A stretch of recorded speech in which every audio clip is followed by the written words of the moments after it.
இங்க ஒரு சின்ன பையன் அக்வேரியம்ல இருக்கிற ஒரு திமிங்கலத்துக்கு சாப்பிடுறதுக்காக மீனை தூக்கி போடுறான். ஆனா அது அந்த மீனை சாப்பிடாம திரும்ப அவன் கையிலேயே எடுத்துட்டு வந்து கொடுக்குது. அதனால அந்த பையன் அதுக்கு எப்படி சாப்பிடணும்னு சொல்லிட்டு சைகையிலேயே சொல்லி தரான். ஆனா அது நான் சாப்பிட மாட்டேன்னு தலையாட்டுது.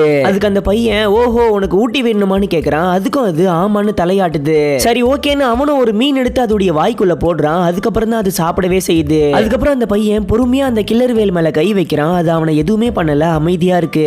இப்ப அவன் எந்திரிச்சு அங்க இருந்து போறான். அதுவும் அவன் பின்னாலேயே வருது. அதை பார்த்த அந்த பையன் தன்னுடைய கையை அப்படியே இப்படியும் ஆட்டி டான்ஸ் ஆடுறான். அவனை பார்த்துட்டு அதுவும் தன்னுடைய துடுப்பெல்லாம் ஆட்டி அதே மாதிரி டான்ஸ் ஆடுது. நம்ம பண்றதெல்லாம் இது பண்ணுதுன்னு சொல்லிட்டு அந்த பையன் அதுகிட்ட நாக்கெல்லாம் ஆட்டி அதுக்கு விளையாட்டு காட்டுறான். பதிலுக்கு அந்த கில்லர் வேலும் அவன மாதிரியே அழகா நாக்கு ஆட்டுது. அதுக்கப்புறம் ஒரு நாள் அந்த பையன் அந்த கில்லர் வேல் இருக்கிற தண்ணிக்குள்ள விழுந்து அப்படியே அடியில போயிடுறான். ஆனா அந்த கில்லர் வேல் அவனை எதுவுமே பண்ணாம அதுவே அவனை வாயில கடிச்சு தூக்கிட்டு வந்து மேல விட்டு காப்பாத்திடுது.